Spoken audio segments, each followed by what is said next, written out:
Hello and welcome to another video. It's really great to be back. Been a lot going on. I've had a few health issues. I'm very pleased to report that I'm well on the mend now, which is great. Thank you very much for all the notes wishing me well. I got loads via YouTube here and through Instagram, and they're very much appreciated. I was hoping to get out and do a camp today, but the weather is just atrocious. I'm not bothered about going out on my own and doing a camp when the weather's this terrible, but it just makes filming very difficult. I'd have to use a GoPro to do it. My little camera that I'm filming with at the moment, I can't really get a cover for it. It's not an SLR where you can get a cover and just have the sort of main part of the lens showing. It's actually quite a compact camera, so that'll just have to go on the back burner for a little while until the weather improves. However, it hasn't stopped me making a video, and today we're going to make one of these.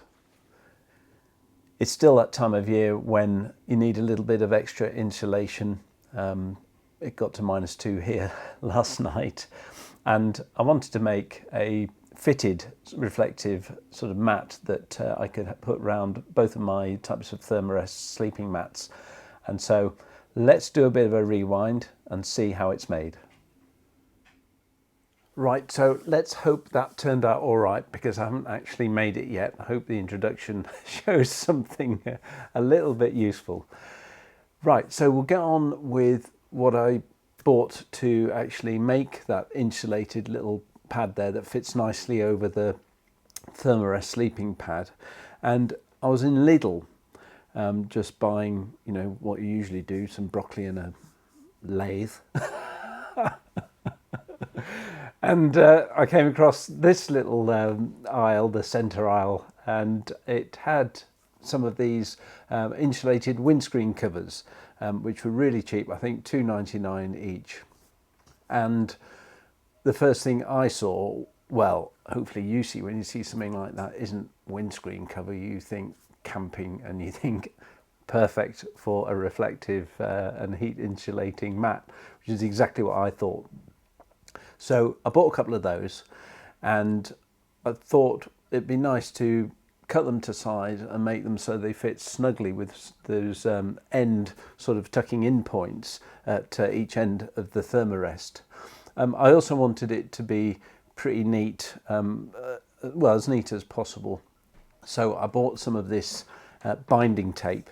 I got that on Amazon, and it's what's called bias binding, which means it's just got the sort of meshwork within it is kind of crisscrossed in a certain way that you can actually sew it round a gentle corner. I don't think you get it past a hard right angle, but certainly it'll go round a nice gradual corner of something like a sleeping pad without any folds, so it should look neat and tidy. The other thing I have to use on this one is a different style presser foot. If I show you my presser feet here, the one on the left here is for just the normal type of sewing, whereas the one on the right is a binding, adjustable binding presser foot, and the binding goes in like this, either side of the material that you're going to need to bind the edge around, and then it guides it really nicely, and it's adjustable around the sort of corners that you need, and keeps it all neat and tidy and uniform as you're sewing. So that came with the sewing machine. I did have a look on Amazon, and they're about £3.99, so it won't break the bank. You do need a sewing machine, long old job, to do it by hand, but I've got a pretty heavy duty one here. You certainly don't need that. The most basic of sort of hobby sewing machine to do absolutely fine for something like this. So I'm going to have a coffee and get on with the initial parts.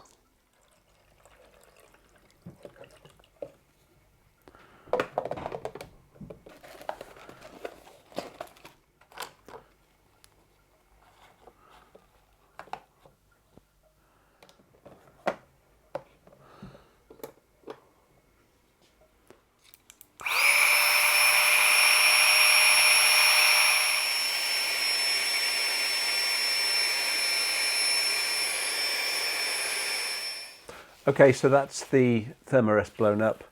I now want to get both of these measured up. Unfortunately, one of them won't be sufficient, otherwise it'd been a really cheap job. But I'm going to make the best use of two of them without wasting too much material, and I could actually use whatever's left to make a few sort of pot cozies maybe from. So yeah, let's get on with cutting them out. Right, so I've got the luxury of having a clear kitchen table at the moment, so here's one of the windscreen protectors or defrosters, and I'll lay that out on there. It's a postman.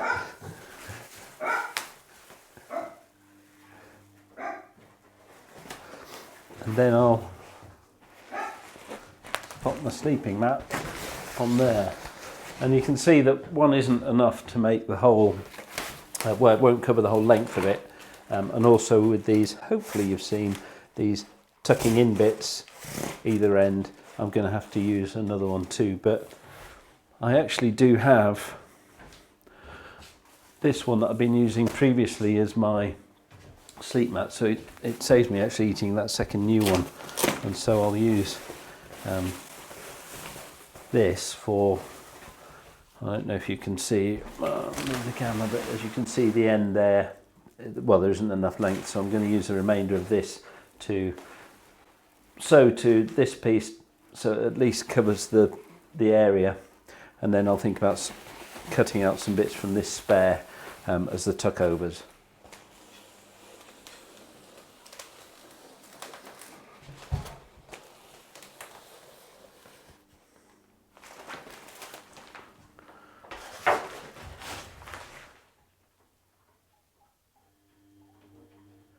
I've now laid out the second, the one that I've used already, insulating mat, and I'm just going to join it to this one here with a stitch across, and so I've just got to continue my line, which is there.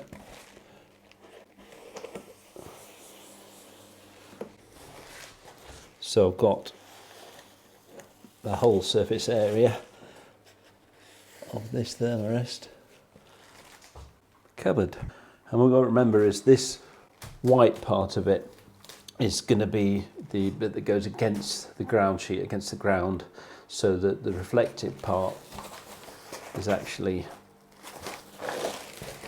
like that, so that it's reflecting the heat from me that's hopefully not being lost through the mat so much. Right, now it's time to cut it out.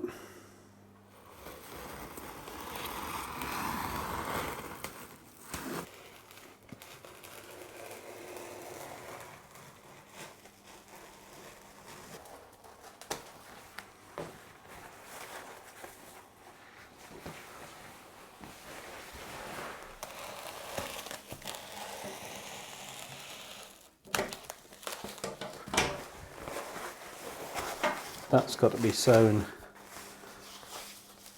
to there, but we have basically the shape of the Thermarest.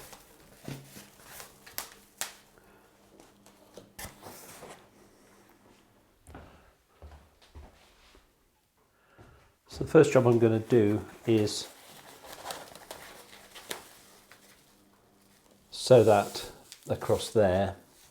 I'll probably use this hem that's already there as a bit of a strengthener and sew into that, and then just cut away the excess and do an overlock stitch on that side to just neaten it up, and then we'll think about making the foot and head sort of tuck over bits.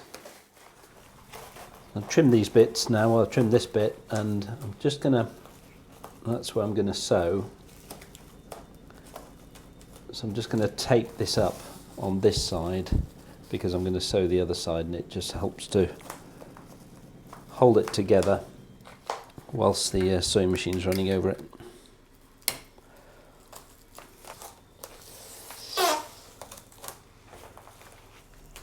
So there you go, that's taped up on the other side, and I'm just going to run a stitch along there so that these two pieces are joined together.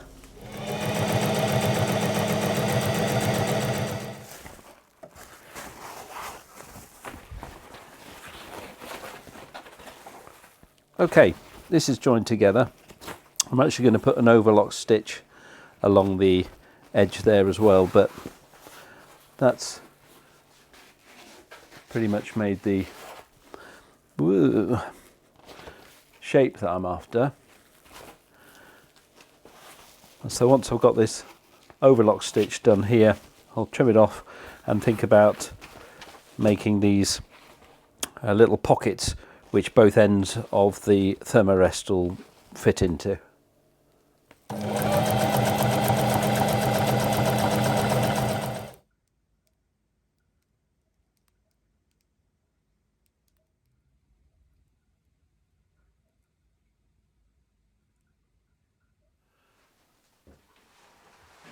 So that's a pretty good fit.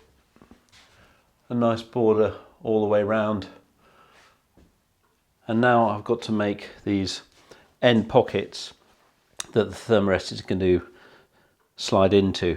And also at the midpoint here, I'm going to put in an elastic strap that velcros to the underside to stop any sort of slippage in the middle.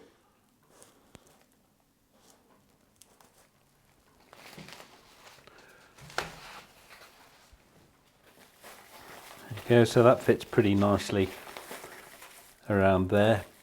I'm just going to overlock sew it round the edges, make sure I do it inside out to start with, and then, well, before that actually, I'm going to put some binding tape and use my binding foot for the first time to neaten this edge off so that the Thermarest can slide neatly in and out of the sort of foot part of it without catching. And this bit will obviously be prone to a bit of wear and tear, so the binding will just help keep that a bit stronger.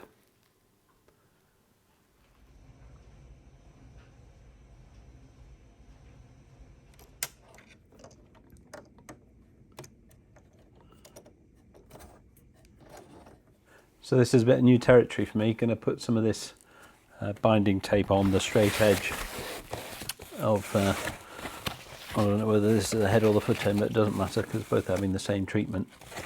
And yeah, looks fairly straightforward to use. I'll put a strip along here.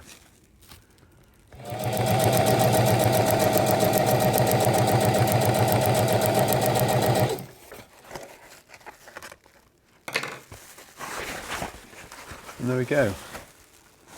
That's a nice bit of binding all along that edge. Both done.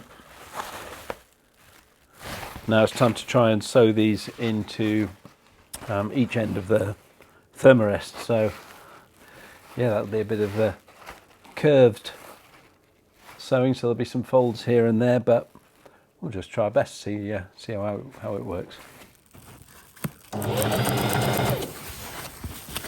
Really quite difficult this bit, just having to follow a curve round.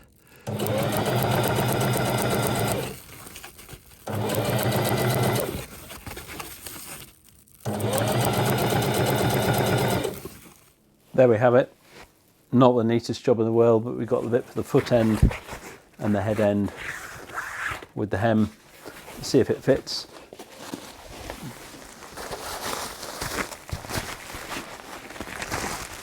It's actually not bad. Foot end there. Grab all of it. Head end there. Sorry, it's not very good for the camera, but you get the gist. And now I'm just going to put some binding along here and a nice strap across this bit with a bit of Velcro on the back there, and it should be done.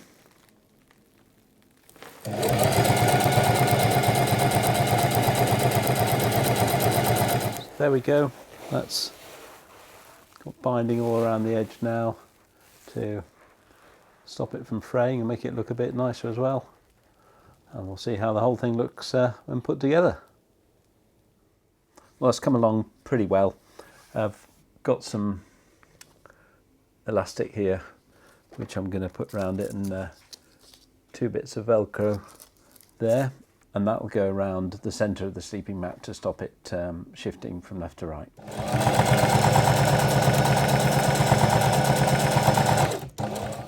And there's the strap Velcroed, and that should stop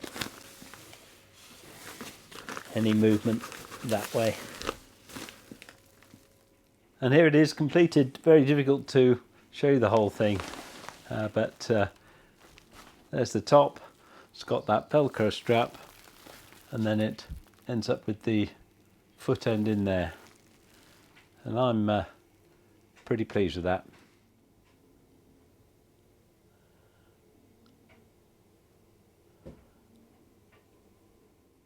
I'm really pleased with the way that's worked out. It was some of the most difficult sewing I've done, actually, going around those corners for the sort of pocket ends of the Thermarest, but we got there in the end, and I think it's a really useful bit of camping equipment which I'm looking forward to trying out. So I hope you enjoyed the video. Next time, fingers crossed, I'll hopefully get outside and do a wild camp and some great cooking, because I've got some really good ideas to show you. But for now, thank you very much for watching, and I look forward to seeing you again.